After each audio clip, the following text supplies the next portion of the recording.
अगर हम बात करें कि रदरफोर्ड सर फेल कहाँ हुए, ठीक है, आप ऐसा मत समझना कि वो कक्षा 2 में या किसी क्लास में पढ़ रहे थे और फेल हो गए। उन्होंने जो मॉडल दिया वो कहां पे फेल होता है। तो थोड़ी सी बात कर लेते हैं रदरफोर्ड की कमियों की, drawback of Ernest Rutherford sir. ठीक है, रदरफोर्ड सर के ड्रॉबैक क्या थे, कमियां क्या थी, ठीक है, लिमिटेशंस क्या थे। बहुत ही इंपॉर्टेंट चल रहा है यहाँ पे, मैक्सिमम बच्चे कंफ्यूज हो जाते हैं, उनको अच्छे से समझ में नहीं आता, क्लियर कर दूंगा ये पार्ट, ठीक है, आप ध्यान दीजिएगा यहाँ पे।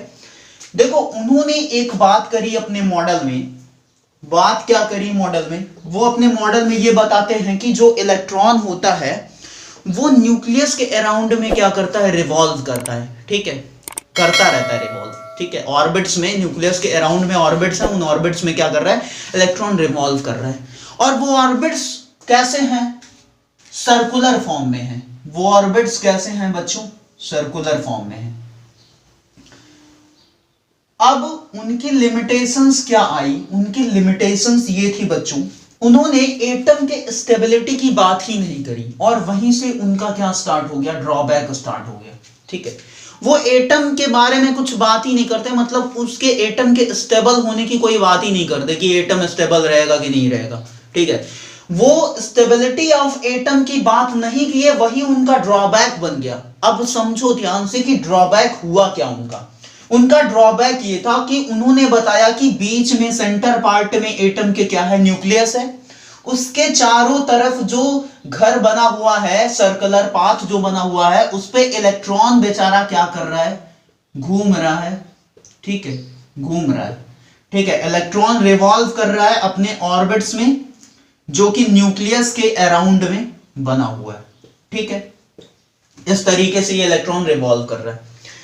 अब अगर ये पाथ सर्कुलर है तो आप सभी ने पढ़ रखा होगा कि कोई भी अगर बॉडी मूव कर रही है एक सर्कुलर पाथ में तो उसका जो मोशन होता है ना वो एक्सेलरेटेड होता है। क्यों एक्सेलरेटेड होता है, क्योंकि उसकी वेलोसिटी हर एक पॉइंट पे चेंज हो रही है, उसका डायरेक्शन चेंज हो रहा है तो उसकी वेलोसिटी चेंज हो रही है, और चेंज अगर हो रही है वेलोसिटी तो वहां पे एक्सेलरेशन तो पैदा होगा ही। मींस सर्कुलर पाथ में अगर कोई भी पार्टिकल या कोई भी ऑब्जेक्ट, कोई भी बॉडी अगर मोशन कर रही है तो उसका मोशन कैसा होगा, एक्सेलरेटेड होगा, ठीक है।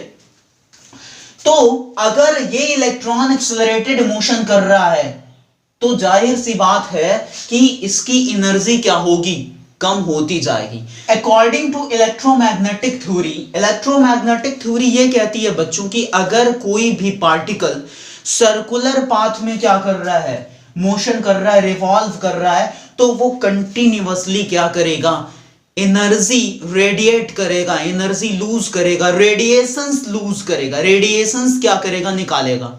और जब ये इलेक्ट्रॉन सर्कुलर पाथ में मोशन कर रहा है बेटा तो ये क्या करेगा, कंटिन्यूअसली रेडिएशंस लूज करेगा, रेडिएशंस निकालेगा, मींस एनर्जी निकालेगा।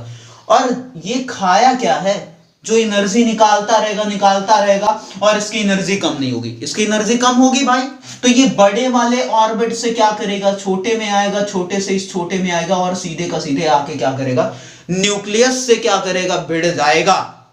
और जब इलेक्ट्रॉन न्यूक्लियस से भिड़ जाएगा तो दोनों क्या कर जाएंगे, कोलैप्स कर जाएंगे, बम फटेगा, बम वहां पे बम, ठीक है। बम फटने का मतलब क्या है स्टूडेंट्स, कि ये पूरा का पूरा जो एटम होगा ना वो कोलैप्स कर जाएगा। मतलब कि हम ये कह सकते हैं कि एटम स्टेबल ही नहीं करेगा। बेटा अगर एटम स्टेबल नहीं करेगा तो ये यूनिवर्स बनेगा कैसे। हर एक यहां पे जो थिंग्स है इस यूनिवर्स में वो क्या है, मैटर है, और मैटर मिलके किससे बना हुआ है, एटम से। एटम मिलके बना हुआ है इलेक्ट्रॉन प्रोटॉन न्यूट्रॉन से, ठीक है, इलेक्ट्रॉन प्रोटॉन न्यूट्रॉन मिलके बना हुआ है क्वार्क से, ठीक है, ज्यादा डिटेल नहीं जाते। तो यहां पे अगर जब ये एटम स्टेबल ही नहीं रहेगा, इलेक्ट्रॉन न्यूक्लियस से लड़ाई करके दोनों एक दूसरे को क्या कर देंगे, खत्म कर देंगे, तो फिर एटम स्टेबल नहीं रहेगा। और जब एटम अनस्टेबल हो गया तो फिर कुछ भी रहेगा कैसे, हम तुम जिंदा नहीं रहेंगे भाई। एटम की तो बात ही छोड़ दो, हम भी, हमारे अंदर भी तो एटम है ना, हमारे अंदर भी तो इलेक्ट्रॉन है ना, ठीक है। तो ये क्या हो गई, ये उनकी ड्रॉबैक हो गई, यहां पर वो जाके क्या हो गए, फेल हो गए।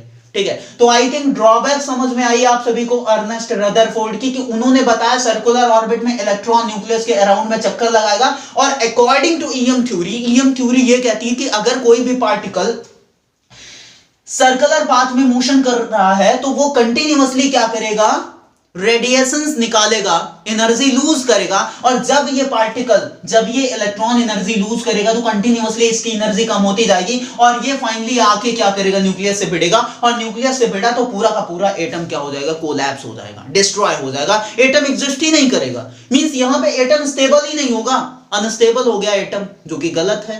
ठीक है, तो ये क्या हो गई, ड्रॉबैक हो गई रदरफोर्ड मॉडल की।